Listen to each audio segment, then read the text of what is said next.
사랑하는 형제자매 여러분, 잠시 귀를 기울여 주십시오. 오늘 우리가 나눌 이야기가 여러분의 마음에 깊은 울림을 준다면 하나님의 은혜를 나눈다는 마음으로 이 영상을 공유해 주시고 채널을 구독해 주시길 부탁드립니다. 어둠 속을 걷는 또 다른 누군가에게 여러분이 건네는 작은 빛이 될 수 있습니다. 이제 주님께서 오늘 우리에게 주실 말씀의 마음을 열고 함께 기도하는 마음으로 시작하겠습니다. 솔직히 고백하겠습니다. 저는 제가 언젠가 무너져 내릴 사람이 되리라고는 단 한 번도 상상해 본 적이 없습니다. 무너지는 것은 언제나 다른 사람들의 이야기라고 생각했죠. 저는 수십 년간 사역을 하면서 큰 기복 없이 꾸준한 길을 걸어왔습니다. 아주 큰 기쁨에 들뜨지도 깊은 절망에 빠지지도 않으면서 그저 해가 바뀌고 10년이 지나도 한결같이 그 자리를 지킬 수 있었던 것은 전적인 하나님의 축복이었습니다. 저는 늘 그렇게 한결같았고 그래서 절대로 무너질 리 없다고 믿었습니다. 다른 사람은 몰라도 저는 아니라고 생각했습니다. 겉으로 보기에 저는 아무 문제가 없었습니다. 사람들은 제 안에서 무슨 일이 일어나고 있는지 전혀 눈치채지 못했습니다. 저는 여전히 강단에 섰고 제가 해야 할 일을 해냈으며 힘차게 설교했습니다. 겉모습은 건강했고 아내와의 관계도 늘 좋았으며 모든 것이 완벽하게 제자리에 있는 것처럼 보였습니다. 하지만 그것은 겉모습일 뿐이었습니다. 제 안은, 제 영혼은 극심한 공포와 불안으로 새까맣게 타들어가고 있었습니다. 어디서부터 잘못되었는지 알 수 없었습니다. 그저 아주 조금씩, 해를 거듭하며 아주 조금씩 감당해야 할 짐들이 늘어났습니다.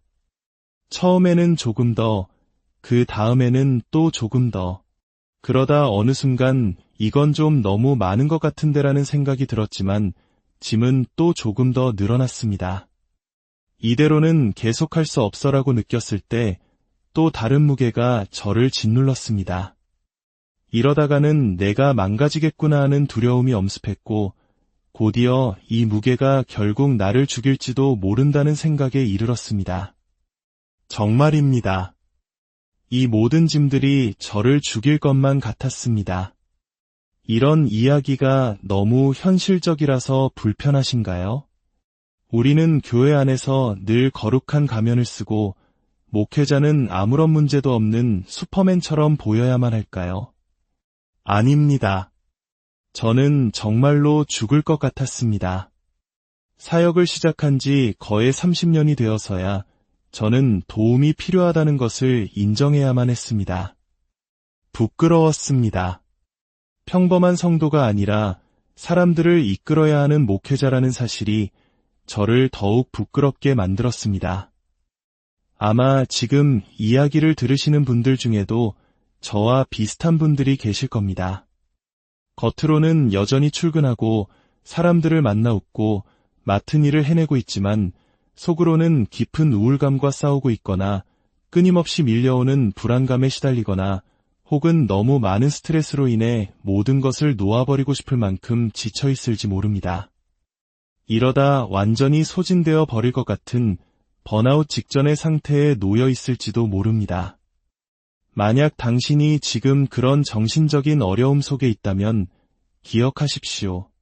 당신은 혼자가 아닙니다. 그래서 오늘부터 우리는 앞으로 몇 주간 마음의 평안이라는 주제로 정신건강에 대해 이야기 나누려 합니다. 오늘 첫 시간의 주제는 우리의 기초를 세워줄 정신건강에 대한 가장 위험한 오해들입니다. 제가 여러분을 위해 눈을 뜨고 기도하겠습니다. 예수님께서도 깨어 기도하라고 말씀하셨으니 운전 중이시라면 꼭 눈을 뜨고 함께 기도해 주십시오.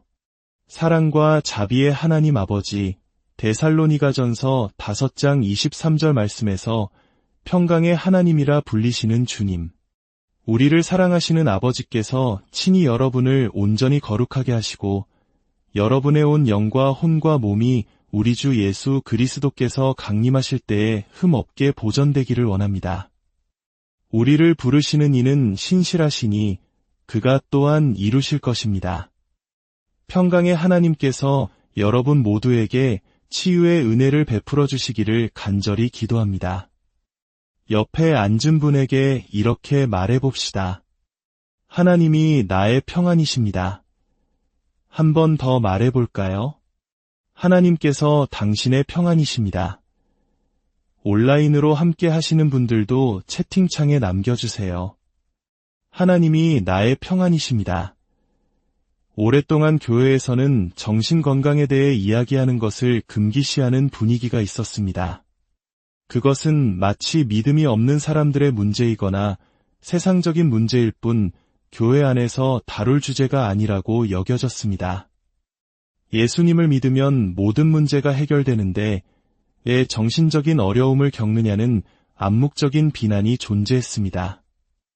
예수님을 영접하는 순간 그분께서 당신을 구원하시고 당신의 영혼을 구속하시며 성령의 능력으로 채우시고 모든 것을 합력하여 선을 이루실 것이라는 말. 이 모든 것은 사실입니다. 하나님은 당신을 구원하시고 용서하시고 능력을 주시며 결코 당신을 떠나지 않으십니다. 모든 것이 합력하여 선을 이룰 것입니다. 하지만 이 진리는 완전한 전체가 아닐 수 있습니다. 지금부터 제가 하려는 말이 어떤 분들에게는 충격적일 수 있습니다. 하지만 이것 또한 진리입니다. 예수님께서 당신을 구원하셨다고 해서 당신 삶의 모든 문제가 그 즉시 마법처럼 해결되는 것은 아닙니다. 성경을 읽고 예수님을 부르짖었더니 갑자기 복근이 생겼어요. 라고 간증하는 사람을 본 적 있습니까? 제단 앞에서 눈물로 기도했더니 신용등급이 오르고 머리숱이 많아지고 허벅지가 가늘어졌어요. 할렐루야. 이런 이야기는 들어본 적이 없을 겁니다. 우리가 예수님을 믿는다고 해서 갑자기 직장 상사가 친절해지거나 통장 잔고가 불어나는 것은 아닙니다. 마찬가지로 예수님을 영접했다고 해서 그 순간 모든 정신적인 문제가 사라지고 완벽하게 건강해지는 것도 아닙니다. 정신건강은 우리의 감정적, 심리적, 사회적 안녕을 포함하는 매우 중요한 부분입니다. 그리고 이것은 고정되어 있지 않습니다. 지금은 아주 건강하다가도 어떤 충격적인 사건을 겪거나 신체에 변화가 생기거나 깊은 트라우마를 경험하면 한순간에 무너질 수도 있습니다. 우리의 정신건강은 우리가 어떻게 생각하고 어떻게 느끼고 어떻게 행동하는지에 직접적인 영향을 미칩니다. 스트레스를 다루는 방식, 다른 사람과 관계를 맺는 방식, 어려운 상황에서 다시 일어서는 회복 탄력성까지 모든 것에 관여합니다. 교회 안에는 정신건강에 대한 큰 오해가 두 가지 있습니다. 첫 번째 오해는 진정한 크리스천은 정신적으로 고통받아서는 안 된다는 생각입니다. 성령으로 충만하고 구원받은 성도라면 불안이나 우울, 번아웃 같은 것을 겪어서는 안 된다고 믿는 것입니다. 만약 그런 어려움을 겪는다면 그것은 당신의 믿음이 부족하거나 기도를 충분히 하지 않았거나 혹은 삶에 숨겨진 죄가 있기 때문이라고 비난합니다. 하지만 저는 오늘 분명히 말씀드리고 싶습니다. 당신은 예수님을 뜨겁게 사랑하면서도 우울감과 싸울 수 있습니다. 매일 성경 읽기 기록을 경신하면서도 극심한 불안에 시달릴 수 있습니다. 매주 교회 맨 앞자리에 앉아 두 손 들고 찬양하고 11조를 드리며 어린 아이들을 섬기면서도 과거의 트라우마를 극복하기 위해 힘겨워할 수 있습니다. 성경을 보십시오. 우리가 믿음의 영웅으로 존경하는 인물들조차 정신적인 어려움을 겪었습니다. 바알의 선지자 850명과 맞서 하늘에서 불을 내렸던 위대한 선지자 엘리야는 바로 그 직후에 모든 것을 잃은 듯한 우울감에 빠져 죽기를 구했습니다. 하나님의 마음에 합한 자라 불리던 다윗은 거인 골리앗을 쓰러뜨렸지만 하나님께서 자신을 버리셨다는 깊은 절망감 속에서 고통스러워했습니다. 눈물의 선지자 예레미야는 하나님의 말씀을 담대히 선포했지만 극심한 외로움과 불안감 속에서 자신이 태어난 날을 저주했습니다. 이들 모두가 위대한 믿음의 사람들이었지만 동시에 연약한 인간이었습니다. 만약 당신이 지금 힘겨워하고 있다면 주변에서 하나님이 더 필요해서 그래, 기도가 부족해서 그래 라는 말을 들을지도 모릅니다. 네, 우리에게는 하나님이 더 필요합니다. 하지만 동시에 당신에게는 더 많은 잠이 필요할 수도 있습니다. 더 좋은 친구가 필요할 수도 있고 건강한 식단과 운동이 필요할 수도 있습니다.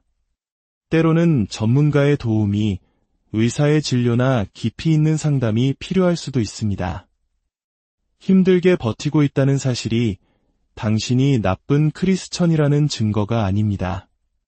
그것은 당신이 그저 한 명의 인간이라는 증거일 뿐입니다. 두 번째 오해는 하나님은 우리의 정신 건강 같은 사소한 일에는 관심이 없으시다는 생각입니다. 세상에 이렇게 큰일이 많은데 하나님이 당신의 복잡한 마음까지 신경 쓸 시간이 어디 있겠냐는 것입니다. 하지만 시편을 펼쳐보십시오.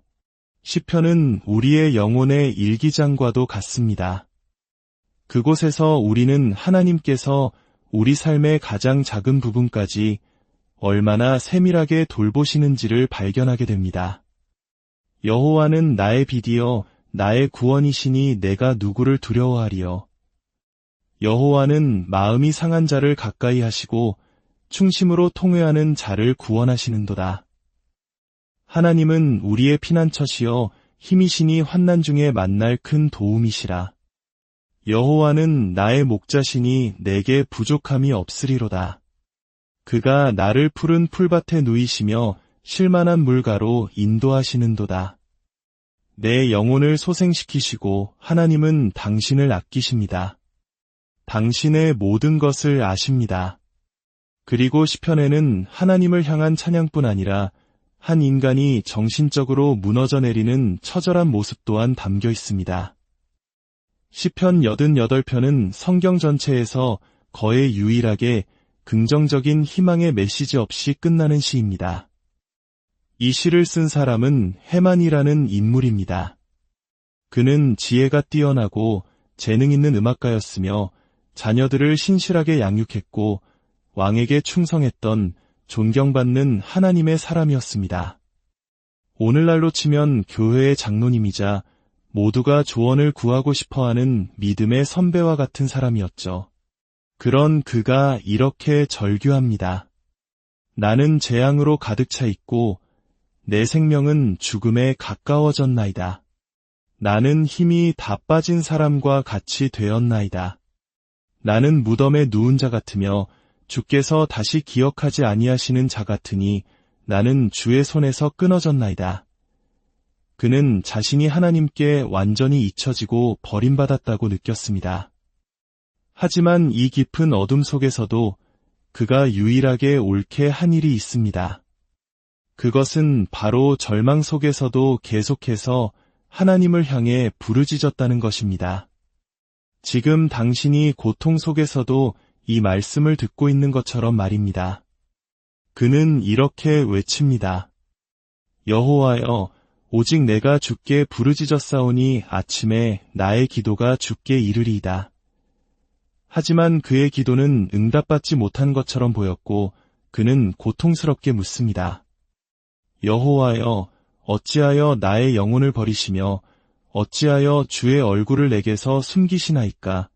그리고 시편 88편의 마지막 구절은 우리의 마음을 서늘하게 만듭니다. 주께서 내게서 사랑하는 자와 친구를 멀리 떠나게 하시며 내가 아는 자를 흑암에 두셨나이다. 어둠이 나의 가장 가까운 친구가 되었습니다. 하나님을 사랑했던, 신실했던 한 남자의 이 처절한 고백이 성경에 기록되어 있습니다. 아무런 희망의 결말 없이 말입니다. 이것은 하나님께서 우리의 솔직한 감정을 두려워하지 않으신다는 증거입니다. 우리가 그분을 사랑하면서도 의심할 수 있고 예배하면서도 아파할 수 있다는 것을 보여줍니다. 그리고 우리가 아파할 때 그분은 그 모든 것을 듣고 계십니다. 제가 무너져 내리고 있을 때 제 상태가 바로 그와 같았습니다. 겉으로는 멀쩡했지만 제 가장 친한 친구는 어둠이었습니다. 결국 저는 자존심을 내려놓고 상담사를 찾아갔습니다. 목사님이 상담을 받으러 오셨네요. 라는 시선이 두려웠지만 저는 깨달았습니다. 도움을 구하는 것은 약함의 표시가 아니라 지혜의 표시라는 것을요. 상담사는 여러 검사를 통해 저의 상태를 진단했습니다. 그리고 놀라운 소식을 전해주었습니다. 목사님, 좋은 소식이 있습니다. 목사님은 생각보다 심각한 상태가 아닙니다. 그는 저의 신체적, 영적, 관계적 건강은 모두 매우 좋은 상태라고 말했습니다. 단지 정신적으로 완전히 소진되었을 뿐이라고요. 상담사는 제게 물었습니다. 가장 큰 계명이 무엇입니까? 저는 대답했습니다. 내 마음을 다하고 목숨을 다하고 뜻을 다하여 주 너의 하나님을 사랑하라. 그가 다시 물었습니다. 마음을 다해 하나님을 사랑하고 있습니까? 네. 목숨을 다해 사랑하고 있습니까? 네. 그렇다면 당신의 뜻, 즉 당신의 생각을 다해 하나님을 사랑하고 있습니까? 그 질문이 제 머리를 쳤습니다. 생각으로 하나님을 사랑한다는 것은 무엇일까? 우리의 뇌는 수많은 생각의 길, 즉 신경 경로를 가지고 있습니다. 어떤 생각을 한번 하면 그 생각은 길처럼 만들어져서 다음에도 그 길을 따라 생각하기가 더 쉬워집니다. 우리의 생각이 건강하다면 좋은 소식이지만 부정적이고 파괴적인 생각에 익숙해져 있다면 나쁜 소식입니다. 그렇다면 어떻게 이 생각의 길을 바꿀 수 있을까요? 이사야 26장 3절 말씀이 그 해답을 줍니다. 주께서 심지가 견고한 자를 평강하고 평강하도록 지키시리니 이는 그가 주를 신뢰함이니이다. 여기서 평강하고 평강하도록은 히브리어로 살롬, 살롬입니다. 히브리어에서는 중요한 단어를 2번 반복하여 그 의미를 극대화합니다. 이것은 단순한 평안이 아니라 그 어떤 상황에서도 흔들리지 않는 완전하고 절대적인 평안을 의미합니다. 누가 이 살롬, 살롬의 평안을 누릴 수 있습니까? 바로 그의 생각이 주께 고정된 자입니다. 여기서 고정되다는 히브리어, 사마크는 어떤 대상에 자신의 온 무게를 기대어 의지하는 것을 의미합니다. 우리의 생각을 세상의 뉴스나 사람들의 비난이나 끝없는 걱정에 고정하는 것이 아니라 오직 하나님께 그분의 말씀에 고정하는 것입니다. 그럴 때 우리의 뇌에는 새로운 생각의 길이 생겨나고 성경이 말하는 마음을 새롭게 함으로 변화를 받는 역사가 일어납니다. 저는 그날부터 베드로후서 1장 3절 말씀을 붙잡았습니다. 그의 신기한 능력으로 생명과 경건에 속한 모든 것을 우리에게 주셨으니 이것은 내 능력이 아니라 그분의 능력입니다. 그분께서 이미 나에게 필요한 모든 것을 주셨다는 진리. 나는 할 수 없어. 이건 너무 힘들어. 이건 나를 죽일 거야 라는 생각이 들 때마다 저는 의식적으로 선포했습니다. 하나님이 나의 공급자이시며 나의 힘이시다. 그분이 나에게 필요한 모든 것을 주셨다. 이것을 수백 번, 수천 번 반복했습니다.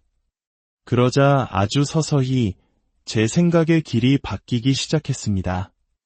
치유는 즉각적으로 일어나지 않았습니다. 아내의 말에 따르면 약 18개월에 걸친 긴 여정이었습니다. 그리고 18개월이 지난 지금 저는 하나님의 은혜로 다시 평안을 찾았습니다. 그분께서 제게 필요한 모든 것을 주셨다는 것을 온몸으로 경험했습니다. 하나님께서는 아마도 제가 이 고통을 직접 경험하게 하심으로써 지금 고통받고 있는 수많은 사람들의 마음을 이해하고 그들을 위로하는 도구로 사용하기 원하셨던 것 같습니다. 사랑하는 여러분, 진정한 평안은 문제없는 삶에서 발견되는 것이 아닙니다. 진정한 평안은 문제 한가운데서 하나님의 임재 안에서 발견되는 것입니다. 예수님께서 십자가 고난을 바로 앞둔 그 밤에 제자들에게 말씀하셨습니다. 평안을 너희에게 끼치노니 곧 나의 평안을 너희에게 주노라. 내가 너희에게 주는 것은 세상이 주는 것과 같지 아니하니라. 예수님이 주시는 평안은 세상이 줄 수도 빼앗아갈 수도 없는 살롬의 평안입니다. 지금 마음에 무거운 짐을 지고 계신 분이 있습니까? 마음을 다해 하나님을 사랑하듯 이제 여러분의 생각을 다해 하나님을 사랑하기로 결단하십시오. 여러분의 생각을 그분께 고정하십시오. 평강의 하나님께서 여러분의 영혼을 온전히 거룩하게 하시며 치유의 빛을 비추어 주실 것입니다. 그분은 신실하시며 반드시 그 일을 이루실 것입니다. 아버지 하나님, 이 시간 우리의 생각과 마음을 주님께 고정하기를 원합니다. 주님의 진리로 우리의 뇌를 새롭게 하여 주옵소서. 상처받은 자들에게 치유를 베푸시고 긴 여정 가운데 있는 자들을 인도하여 주옵소서. 주님만이 우리가 필요한 모든 것의 근원이심을 고백하며 오직 주님만 바라봅니다. 혹시 아직 예수님을 개인의 구주로 영접하지 못한 분이 계시다면 지금 이 시간 그분을 마음속에 초대하십시오. 예수님은 당신의 모든 죄를 용서하시고 세상이 줄 수 없는 참된 평안을 주시기 위해 이 땅에 오셨습니다. 예수님, 제 삶에 들어와 주십시오. 저의 죄를 용서하시고 저를 새롭게 하여 주옵소서라고 기도할 때 그분은 당신을 만나주시고 당신의 삶에 놀라운 변화를 시작하실 것입니다. 이제 다 함께 우리를 사랑하시는 하나님 아버지를 찬양하며 예배합시다. 주님의 완전한 평안, 살롬이 여러분의 삶에 가득하기를